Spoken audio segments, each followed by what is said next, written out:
History's fall webinar series. This series will revolve around women's history. Presenters will speak about prominent figures, moments, and places in Canada's women's history, as well as what has influenced the teaching of women's history in the classroom and what it looks like today. My name is Jessica Knapp, and I will be your host for this series. Tonight, Veronica Strong-Boag will launch the series with her presentation, Understanding Canadian Women's Suffrage.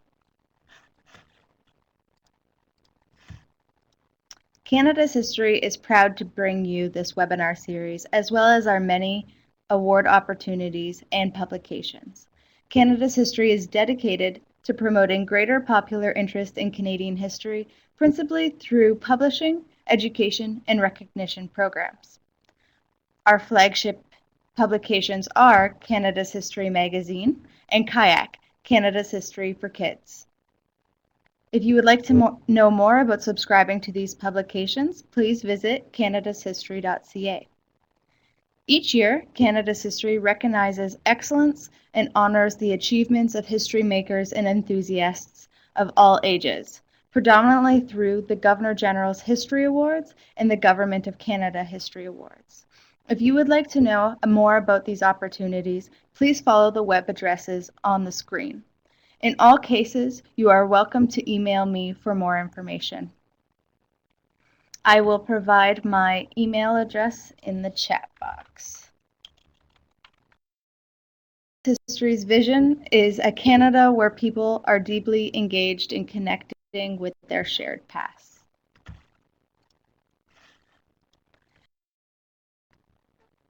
Nikki Strong-Boag is a Fellow of the Royal Society of Canada and Professor Emerita in UBC's Institute for Gender, Race, Sexuality, and Social Justice and the Department of Educational Studies, and Director of pro-democracy website womensuffrage.org. She is the recipient of the Tyrrell Medal in Canadian History from the Royal Society of Canada and a former president of the Canadian Historical Association. She has numerous publications, including some with the Beaver magazine. She has also won the John A. Macdonald Prize in Canadian History and the Canada Prize in the Social Sciences. So without further ado, I would like to introduce you to Nikki Strong-Boag.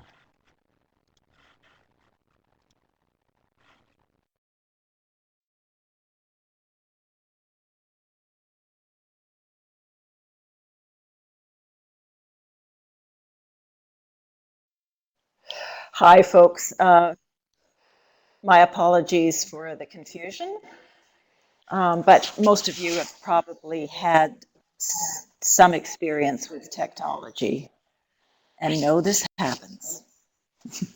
In any case, welcome to this discussion of the history of women's suffrage in Canada.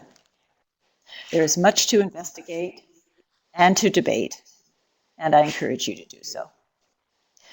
This, I have to tell you, first of all, is only an introduction. This is a complicated subject, and interpretations, including my own, always reflect the concerns of their times. You will see diverse themes reflected in the series, for example, on women's suffrage and human rights, which is forthcoming from UBC Press, where 7 feminist historians are now reflecting on regional, class, racial, and other differences, and where the issues of inclusion and exclusion will be center front in stories that cast diverse Indigenous and settler women as active agents in determining what politics matter to them. For this event, I've chosen to emphasize certain themes. First of all, the long struggle for democracy. Secondly, the continuing opposition to democracy.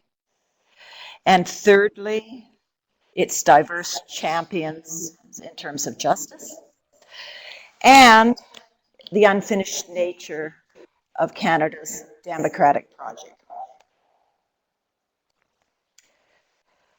Okay, now we're going to start on background.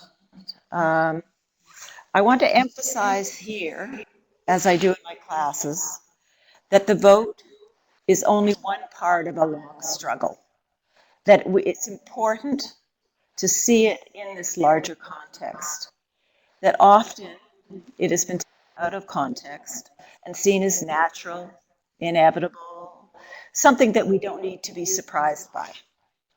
In point of fact, it was part of a long and complex struggle that involved education, the economy, healthcare, legal equality, and politics more generally. And just as today, when we think about politics, we need to think of it at the personal level and at the public level. Always, wherever we look for it, we have to remember that the vote is symbolically very important. It tells individuals what their relationship to the state and government is.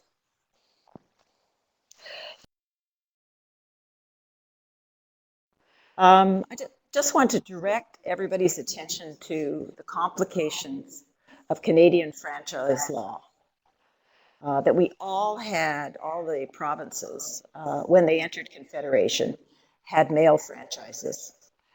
Previously, in a number of cases, women had been able to vote, but they had lost this eligibility well before Confederation.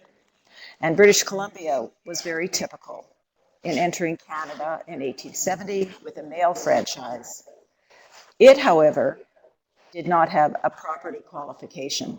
And so the property qualifications did exclude and continued to exclude some men until early in the 20th century. The first Canadian federal franchise, which was brought to us by John A. Macdonald, formally excluded all women, although there's an interesting debate about it. The majority of Indigenous peoples, although again, not all of them, and most Asians, particularly those who lived in British Columbia. Now, the federal franchise, for which women struggle and for which they're best known as suffragists, returns to the provinces in 1898. It was part of the efforts of Wilfrid Laurier to empower the provinces. This is a typical picture, one probably many of you have seen, and it reminds us in a particularly gripping way, I think, that they're all male, they're all white, and in most cases, they're also of British French extraction. So it is not a particularly inclusive group of fathers of Confederation. We don't see the franchise expanded to women until the First World War. And there's a great debate about the effect of the war. I'm not going to go into that debate here, but I think it is quite clear that the war was significant, but not the sole determinant in ensuring that the franchise was expanded. The prairie provinces are most notable in extending the franchise to women, first of all, and it comes lastly in Quebec, largely as a result of the Catholic Church. In 1917, as part of its war effort, Ottawa retrieves control of the federal franchise, first of all in the Wartime Elections Act, and this again is a very controversial act. It gives the vote to certain women, and it divides the suffrage forces. In particular, it gives the vote to women who are seen to be likely supporters of the government.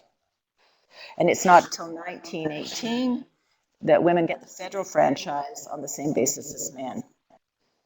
In 1920, we get a national franchise reintroduced. Now, this still has a number of categories of Canadians who are disenfranchised.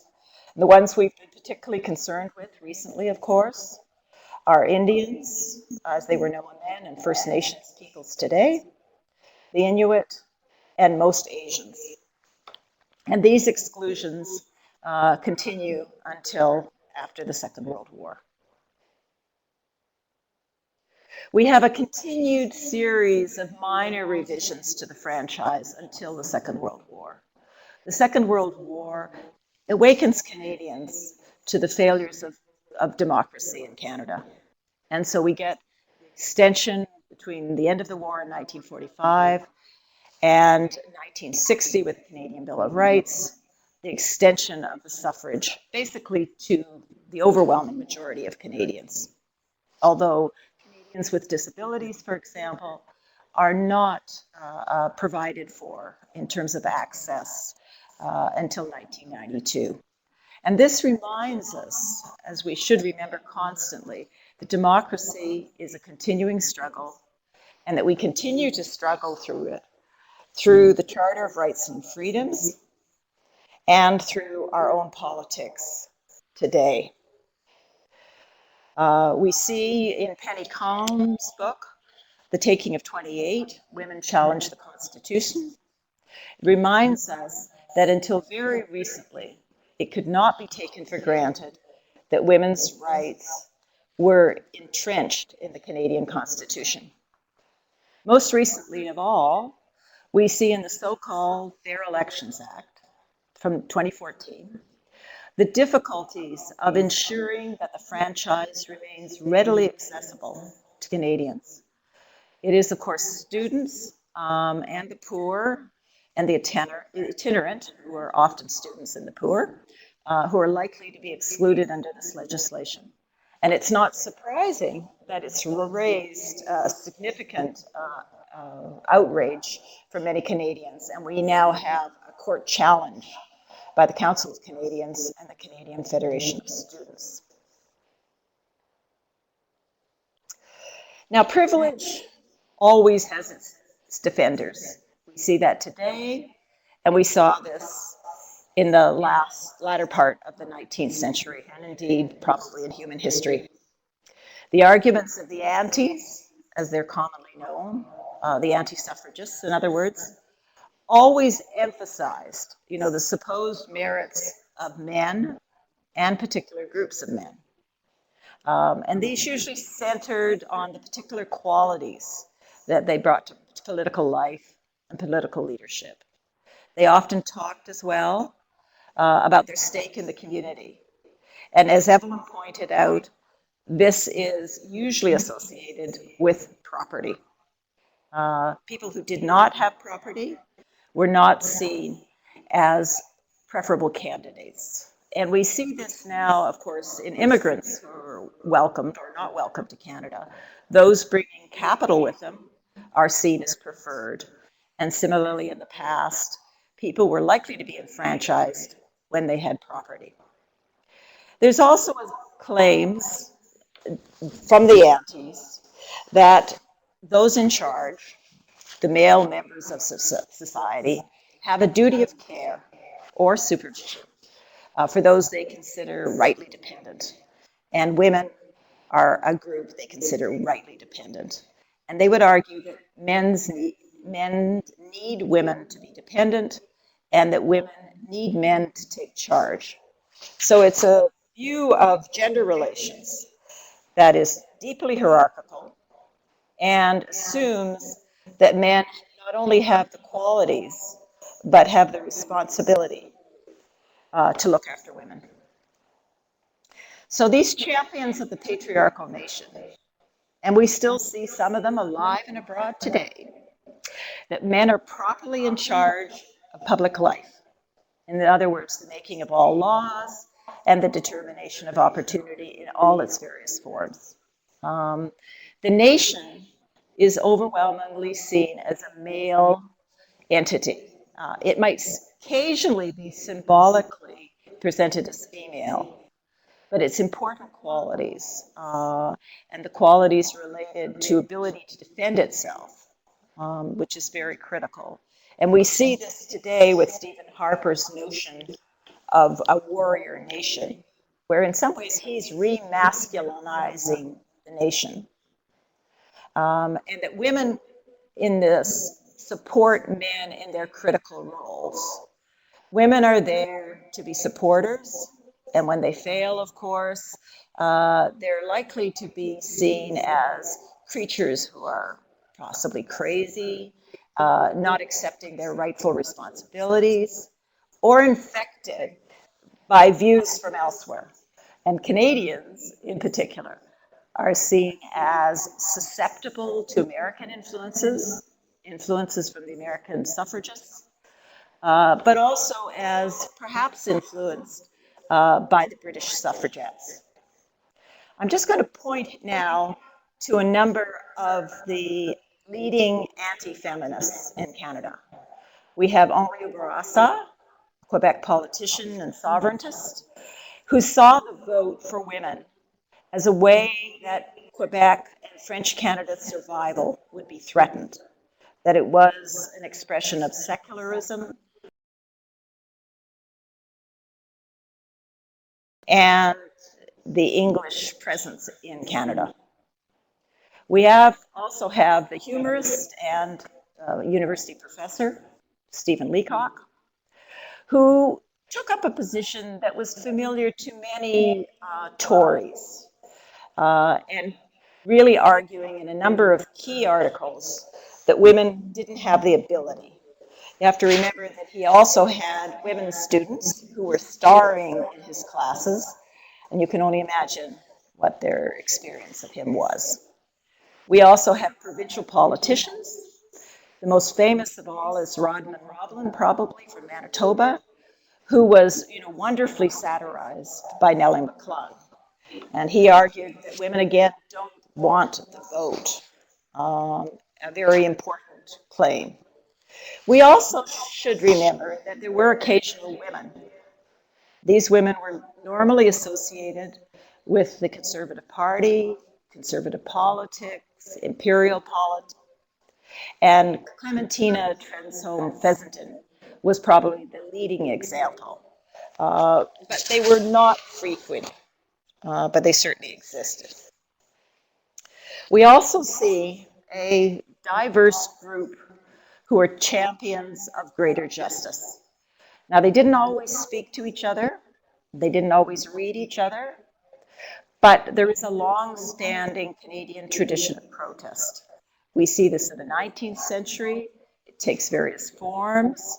Women were involved in many of the protests that characterized Canadian life in the 19th and early 20th centuries, including strikes and unionization. The example I always like best, in some ways, is the Knights of Labor, which has been written about extensively, which embraced both racial and gender equality. Now, remembering that women's suffrage occupied more than a generation of women and men.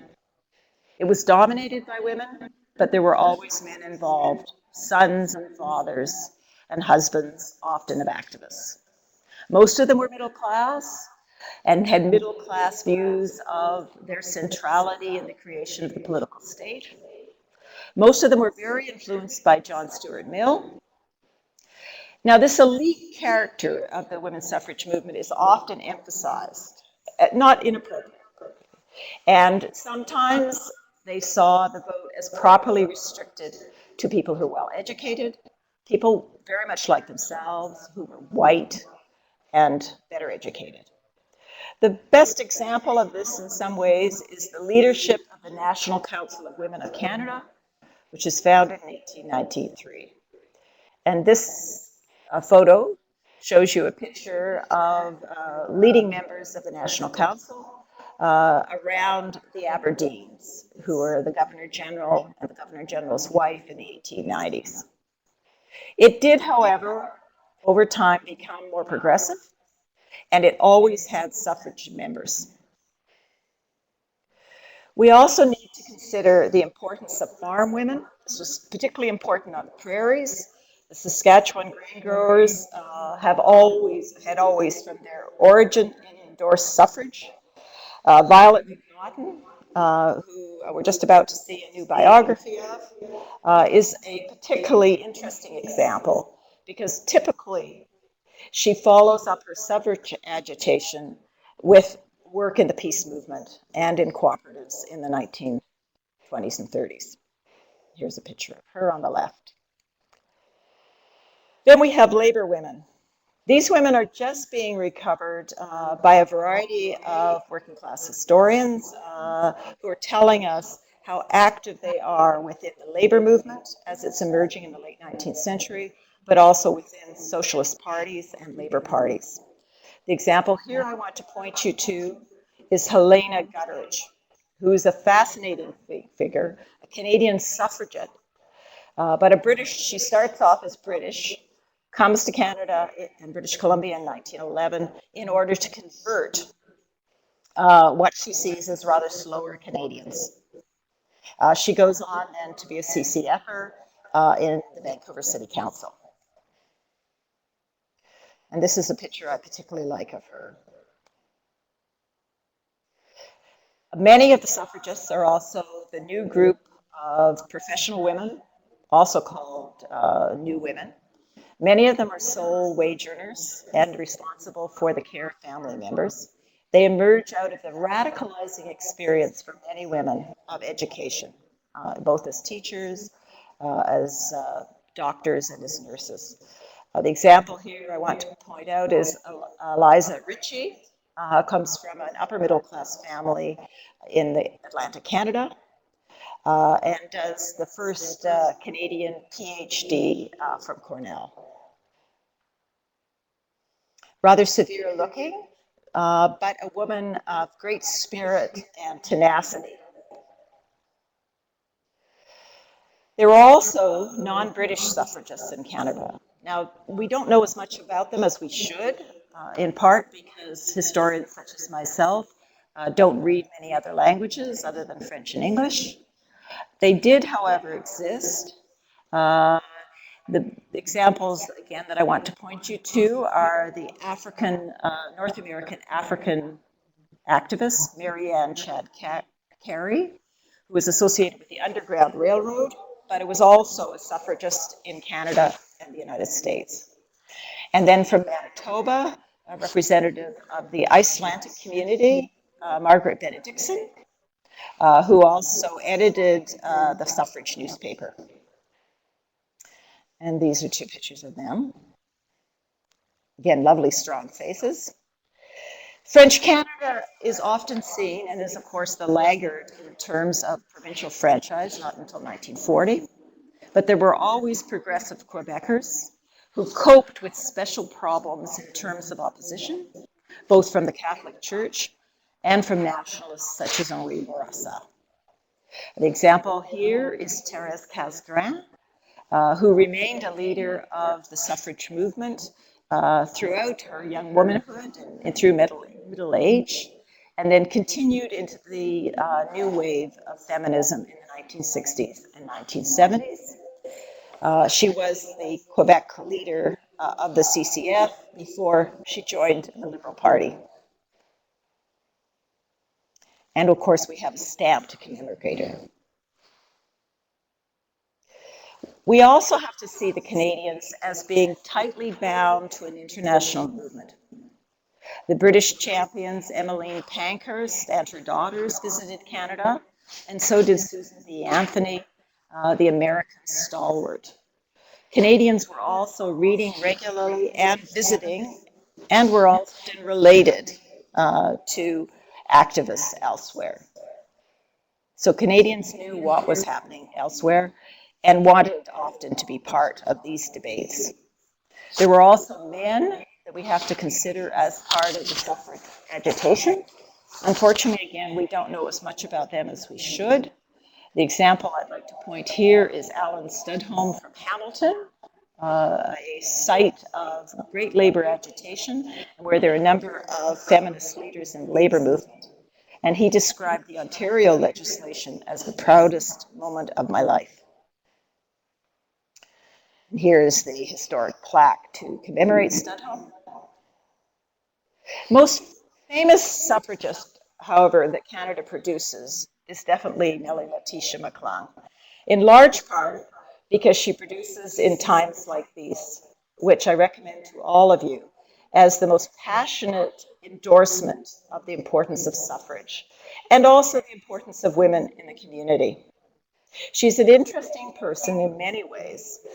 She was a lifetime friend of Pauline Johnson, but nevertheless, she saw Canada's First Nations as largely a dying race, and she did not publicly endorse the franchise for Native women or indeed Native peoples. And she briefly endorsed a federal franchise act that excluded women born in enemy countries in 1917. She recanted on this when she was brought to attention by other Manitoba suffragists.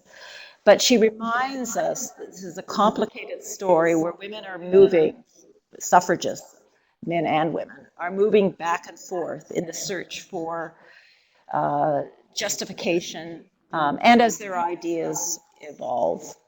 At the moment, I'm working on a biography of Laura Jameson, who's best known as a CCF MLA in Victoria. But she starts out as a suffragist, and she starts out as a liberal, but she becomes a social democrat, and she embraces a completely inclusionary franchise, so that over the course of her life, her politics change quite significantly. And we need to remember that it is possible to learn over a lifetime, and suffragists are as likely to do this about anywhere else. Just on to this picture of Nellie. I think it's the best picture of her that we have extant. I just want to finish up to reminding us about the unfinished revolution, or as sometimes been called the longest revolution, which is women's liberation. That suffragists were often disappointed with what happened. The best story of this disappointment is in the last chapter of Catherine Cleaverden's book, The Women's Suffrage Movement in Canada. They hoped the world would be transformed. In the 1920s, it looked promising. We did see significant advances in social legislation, mothers' pensions, old age pensions. But in the 1930s, with the collapse of the economy, we see a resurgence of conservatism. And of course, those of us living today understand this. Women engaged in traditional parties. Probably the majority of suffragists, although it's difficult to say, were liberals, but we also see communists, we see laborites, we see women emerging in the Cooperative Commonwealth Federation and indeed social credit. But in any party and in all parties, they encountered resistance. 1921, we see the election of Agnes Campbell MacPhail, who was Canada's first female MP, and a woman who herself was very disappointed that she wasn't quickly joined by other women, but a woman who established a very high standard for concern for those who are disadvantaged and a commitment to peace. The difficulties of assessing the effects of franchise is that we still haven't got the research that we need from the 1920s and the 1930s. But we do have assessments much later on, such as the 1970 report of the Royal Commission on the Status of Women, which point to the numerous ways in which Canadian women are disadvantaged. And this helps to explain, of course, the emergence of the second feminist wave, as it's sometimes referred to, the agitation around the Charter of Rights and Freedom, and the agitation that we still see today around missing and murdered women, around reproductive choice, around pay gaps. And today, of course, only 76 of 308 MPs, and this was at dissolution before the president's election campaign, who are women. So there's much work to be done.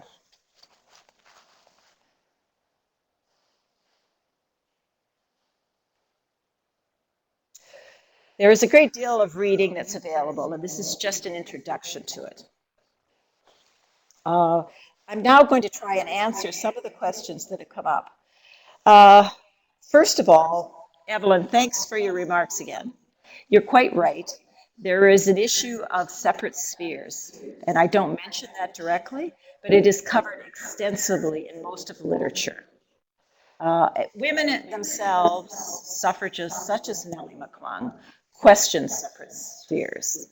For example, she memorably said that men and women could take turns standing on pedestals. And I noticed that Gail Cuthbert Brandt is typing, and she is, and has been for a long time, one of the leading Canadian historians writing on women.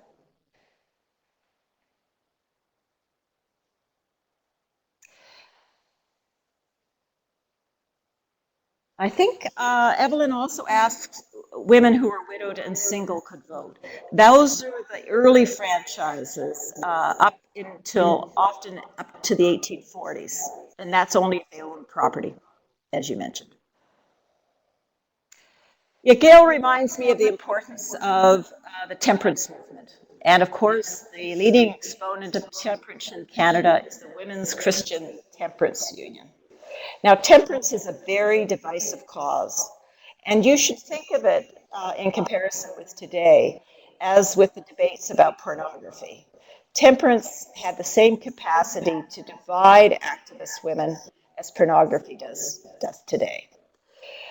The temperance movement was, however, at the grassroots, probably the most significant force in raising consciousness. And I think it's quite clear is because male abuse of alcohol, and it was men who largely had the cash and the access to alcohol, was the leading source of domestic violence. And that women were very sensitive to domestic violence. They obviously didn't call it domestic violence, but I think if you see violence as a key issue for the temperance movement, then you can appreciate how it motivated many women to demand suffrage. Christina Llewellyn has now asked us a question of how to make the history of suffrage relatable to the struggle for gender equality today. I think there is a direct connection. It's hard not to see it daily when we see reports that are coming from the UN on the status of women in Canada. The most obviously disadvantaged women who haven't benefited from the advances in equality are the poor and the murdered and missing women, largely Indigenous, but overwhelmingly poor. And that if we look around us and see the difficulties that many children face in getting a good education, and indeed in getting good housing, and getting guarantors of health, that much of that relates to the difficulties their mothers have in the labor force, where they're likely to earn far less than men do, and still have access to jobs that are in lower waged employments. We also see, of course, a great number of women who have been agitating around murdered and missing women today, and they're making they're very critical, rightly so, of the state of democracy in Canada. Evelyn is now typing, as is Christina. The argument, of course, of conservatives is that women choose low-waged employments. They choose low-wage employments, their argument would go, because women like part-time work, they like work that's less demanding, because they properly devote themselves to their families and to personal life, and that is important work. And that ordinary women, and of course they would consider feminists not ordinary women, that these women make free choices. But of course, we have to look at the broad picture and understand that little girls are prepared from the beginning for the assumption that they will do the majority of domestic and personal work. And I'm not surprised where some women do indeed choose part-time work. But I think we can take it for granted that very few of them would choose poorly paid part-time work over work that more fairly recognizes the work that is done. And a good part of this, of course, is to recognize that work that's defined as female is seen as less valuable. We see this in social work, for example, childcare of all kinds, and that ex- women understand often that they're having to make hard choices. Very few of them want the same hard choices for their daughters, though.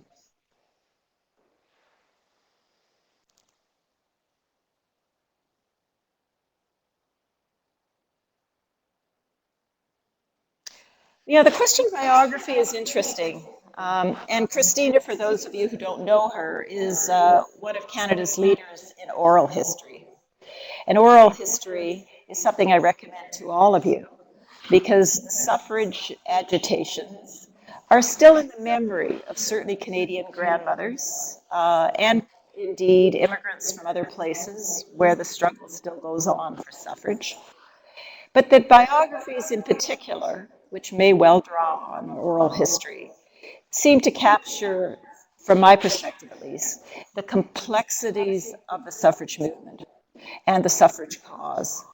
For example, in my own study of Laura Jameson, who starts out, I think, fairly predictably, as the farmer's daughter in Ontario, who comes to teaching first of all, and then laterally goes to the University of Toronto and gets a degree in philosophy, marries a young lawyer, and then joins the suffrage agitation in British Columbia. Now, this would make you think that she's going to become a woman at home, organizing good works of one kind or another. In point of fact, very early on, she's sensitive to issues of poverty in particular because her farm is very poor. Then she works as an industrial secretary for the Y in Stratford, where she sees women in Stratford factories working in terrible, terrible circumstances.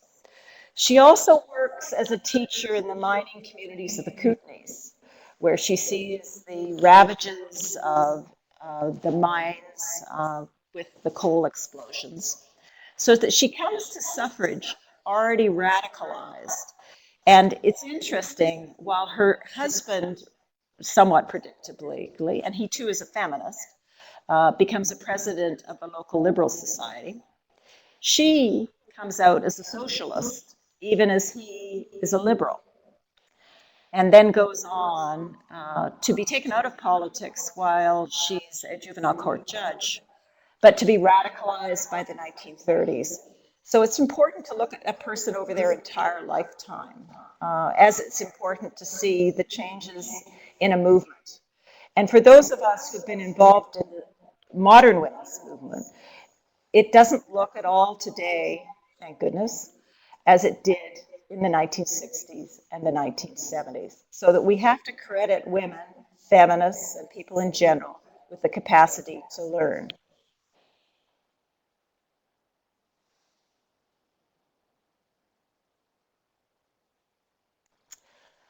Evelyn's raising this question again about women taking time off to raise a family. I think this gets to the basic question of recognizing that raising children is work. And feminists have debated for some time what's the best way of recognizing this. Certainly today, we wouldn't have maternity leave or paternity leave without feminist pressure. There's also been discussion about recognition in the Canadian pension plan, and I think it's recognized there as well. But this debate is going to continue for some time. But I don't think we should overestimate the question of free choice, because choice is always constrained by the alternatives that are there for you. And most women would like children either in a same sex or in a heterosexual relationship. And children require our time and attention. The question is how society is going to recognize and reward that work. Uh, I chose very selectively. I tried to represent many women in the suffrage movement. There's only one Maritimer here, Eliza Fritchie. But yes, there are many in the Maritimes.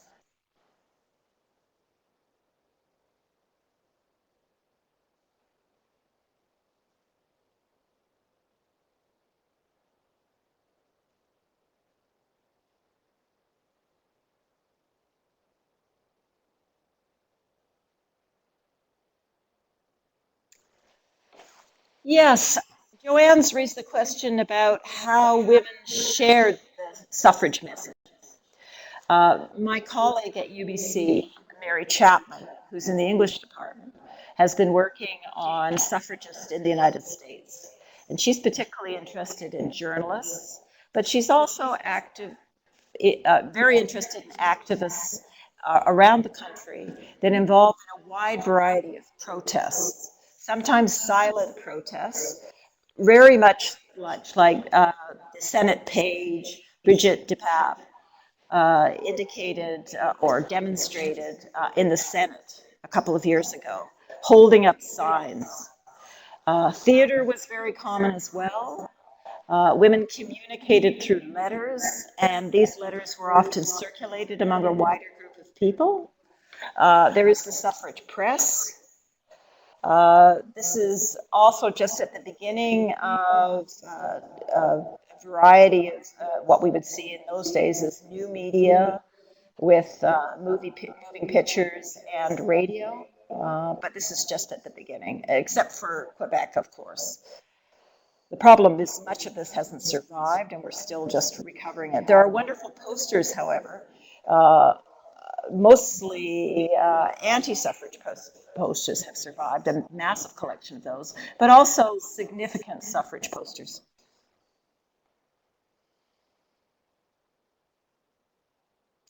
Ah, yes. Well, the most significant 20th century suffragette. Well, remembering that very few Canadians are suffragettes. They are not militants. I have my favorites. I continue to like Nellie McClung. She's an extraordinary writer and speaker.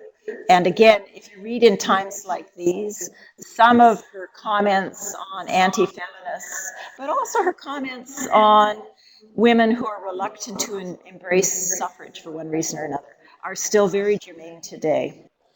Now, I always like the figure that I'm working on at the moment. And at the moment, I am very taken with Laura Jameson.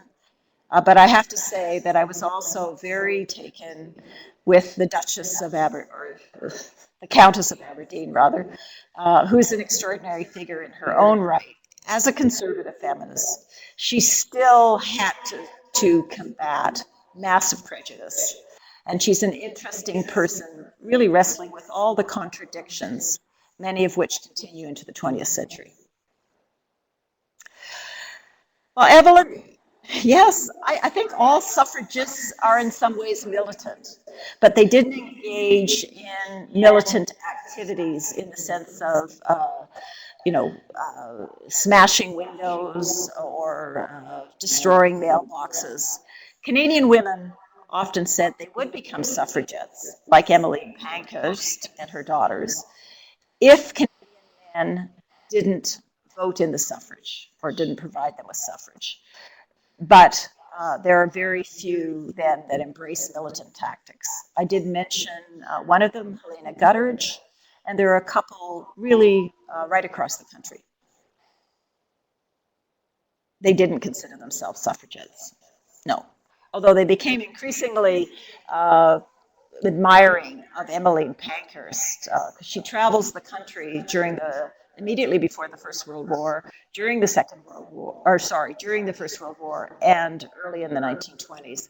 And she's generally considered and welcomed as a remarkable woman.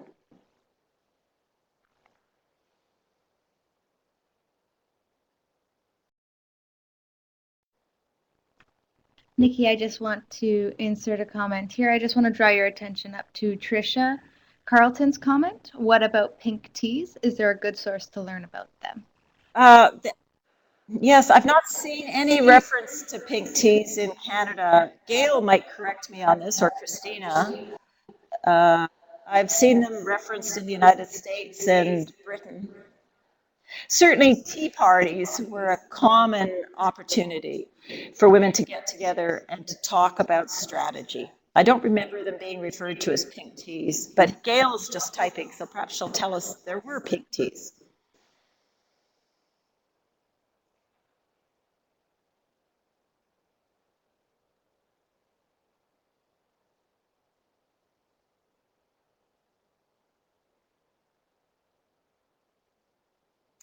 I think teas are underestimated also as a source of sort of energy, because this is in many ways, the pre-coffee era. So most suffragists are definitely tea drinkers.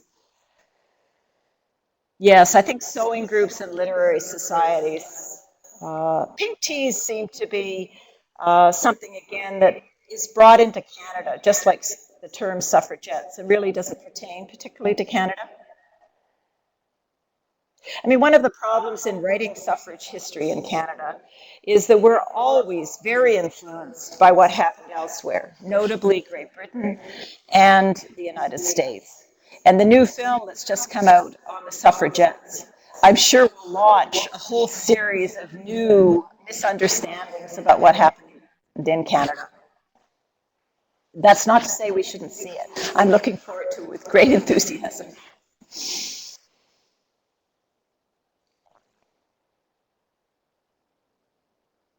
And indeed, at the moment, those of us who are planning the suffrage series for UBC Press are hoping to bring the movie to the meetings of the Canadian Historical Association in Calgary next year, and then to have activists from the local community, both Indigenous and not Indigenous, comment on that movie.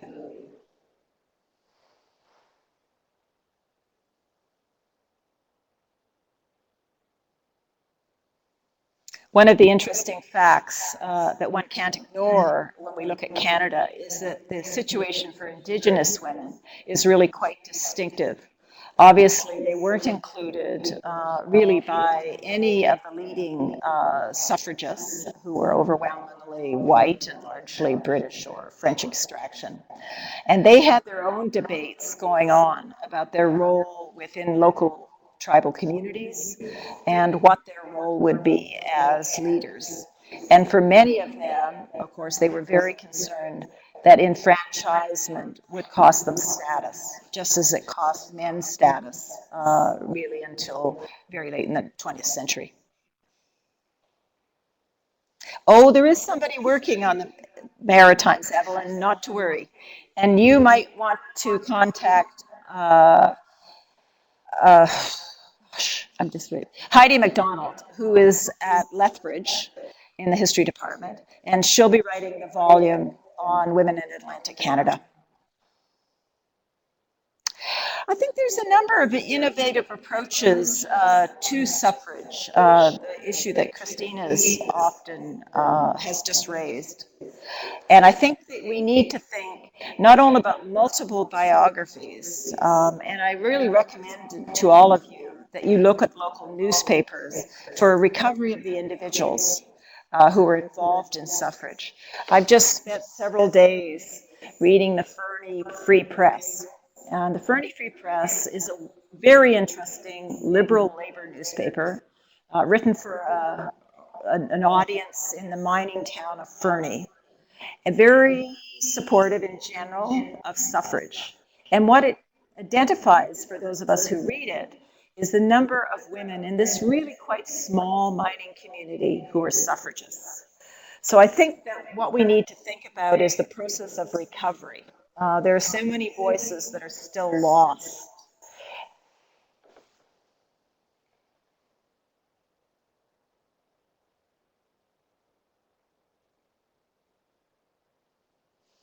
I think I'm at the end of time, and Jessica was supposed to remind me. We are right on track. I was just letting the conversation continue to kind of make up for the time we lost along the way. And I think it was the right approach. So if you are done, Nikki, I would be happy to conclude our evening. Well, I would like to thank everyone for the good questions and to join in Jessica in apologizing for the confusion. I'm a neophyte at this. Hopefully, I will get better. I suspect some of the problems were my end, but who knows? Thank you, Nikki. And thank you, everyone else, for coming out tonight. This is a great turnout and a great conversation. I do also apologize for the continued echo, and I'm going to do my best to eliminate that in the recording, as well as transcribe definitely the Q&A session. I will transcribe that and have that available on canadashistory.ca, and do my best with I just wanted technology. to pick up briefly on Matthew Lohr's comment about frontier towns. I want to encourage him to go and read their newspapers. We know far less about them than we need to. Frontier towns are always distinguished, pretty much, it's hard to think of many exceptions, except the bedroom communities later on, as having a predominance of men. Now, what did that mean for their politics? And which unions were involved? Now, the Western Federation of Miners seemed to have been pretty good, suspicious of women at some point, but also willing to open up the franchise discussion. So it depends who your unionists are.